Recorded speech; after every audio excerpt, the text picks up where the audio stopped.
정말 325년 니케아 회의에서 유월절이 폐지되었을까요? 그리고 정말 안상홍이 그 유월절을 다시 회복했기 때문에 재림예수라는 말이 성립할까요? 이 질문을 제대로 보려면 복잡하게 생각할 필요가 없습니다. 딱 세 가지만 차례대로 보면 됩니다. 최후의 만찬이 정말 유대인의 유월절이었는가? 예수님은 실제로 언제 죽으셨는가? 그리고 니케아 회의는 대체 무엇을 결정한 회의였는가? 이 세 가지만 분리해서 보면 안상홍 주장의 핵심 착각이 드러납니다. 하나님의 교회는 이렇게 말합니다. 예수님께서 내 살과 피를 먹고 마셔야 영생을 얻는다고 하셨고 그것이 최후의 만찬의 떡과 포도주로 이루어졌다는 것입니다.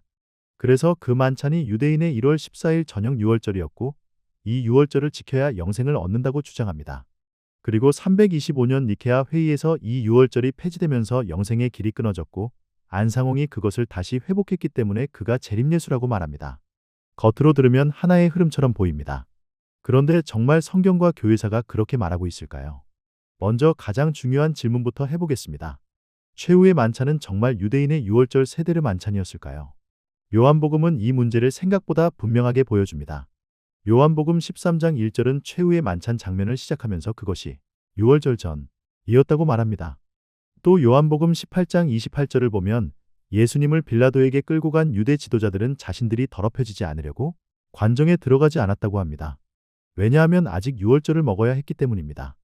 이미 예수님과 제자들의 식사가 끝났는데도 유대인들은 아직 유월절을 먹기 전이었다는 말입니다. 그리고 요한복음 19장 14절은 예수님이 재판받으신 그날을 유월절의 준비일이라고 기록합니다. 그렇다면 자연스럽게 이런 질문이 생깁니다. 예수님이 죽으신 날이 유월절의 준비일이었다면 그 전날 밤에 하신 최후의 만찬을 어떻게 유대인의 정식 유월절 만찬이라고 단정할 수 있을까요? 여기서 예수님이 언제 죽으셨는지를 보면 더 분명해집니다. 마가복음은 예수님이 제9시, 곧 오후 3시쯤 운명하셨다고 기록합니다. 이 시각이 중요한 이유는 요한복음이 그날을 유월절 준비일로 기록하고 있고 유대 전통 자료인 미슈나와 요세푸스도 유월절 희생이 바로 그 오후 시간대에 드려졌다고 전하기 때문입니다.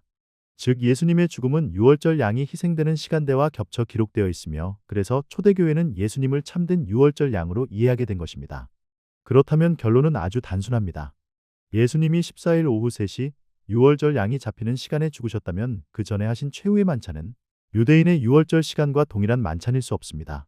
안상홍 주장의 첫 단추가 여기서부터 흔들리기 시작합니다. 그렇다면 왜 사람들은 교회사에 나오는 14일 파스카라는 말을 보고 최후의 만찬 유월절이라고 생각하게 될까요? 바로 여기서 두 번째 착각이 생깁니다.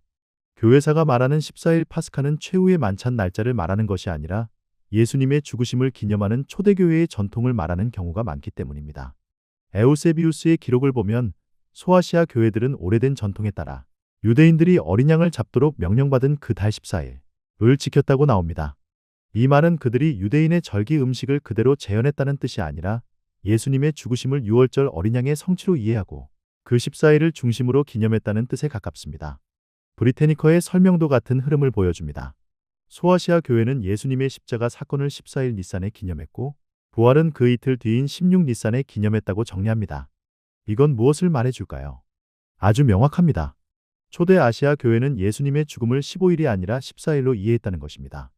다시 말해 교회사 자체가 하나님의 교회의 15일 사망설과 맞지 않습니다. 오히려 예수님은 14일에 죽으셨고 16일에 부활하셨다는 증거를 드러낸 것입니다. 그러니 교회사에 나오는 14일 파스카를 곧바로 최후의 만찬 유월절이라고 읽어버리면 처음부터 역사 기록을 잘못 읽게 되는 것입니다. 이제 세 번째 질문으로 넘어가 보겠습니다. 그렇다면 니케아 회의는 실제로 무엇을 결정한 회의였을까요? 정말 안상홍의 말처럼 유월절 자체를 폐지한 회의였을까요?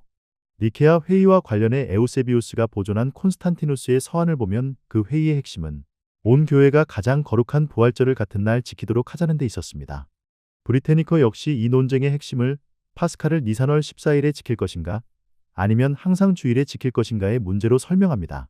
즉 니케아의 본질은 유월절을 없애자가 아니라 예수님의 죽으심을 중심으로 한 14일 전통과 예수님의 부활을 중심으로 한 주일 전통 중 어느 날짜 체계를 교회의 공통 기준으로 삼을 것인가의 문제였습니다. 바로 여기서 안상홍의 해석이 왜 꼬이게 되었는지 원인이 드러납니다. 동방, 특히 아시아 교회는 예수님이 죽으신 14일을 중심으로 파스카를 지켰습니다. 그런데 그날이 마침 유대인의 유월절 날짜와 겹쳤고 예수님 자신이 참된 유월절 양으로 죽으셨기 때문에 교회는 이 14일 기념을 파스카, 곧 유월절 성만찬이라고 부르게 된 것입니다. 하지만 이것은 예수님의 죽으심을 기념하는 14일 성만찬 전통이지 그 전에 하신 최후의 만찬을 유대인의 세대로 유월절이라고 선언한 것이 아닙니다. 그런데 안상홍은 이 둘을 하나로 섞었습니다. 죽으신 날을 기념하던 14일 파스카를 최후의 만찬과 동일시해버렸고 니케아 회의가 그 날짜 전통을 조정한 것을 마치 유월절 진리 자체를 폐지한 것처럼 오해하게 된 것입니다. 결국 흐름을 다시 정리하면 이렇습니다. 예수님은 성경의 시간표대로 보면 15일이 아니라 14일, 곧 유월절 준비일 오후 3시에 죽으셨습니다. 그렇기 때문에 그 전에 하신 최후의 만찬은 유대인의 정식 유월절과 같은 날이 될 수 없습니다.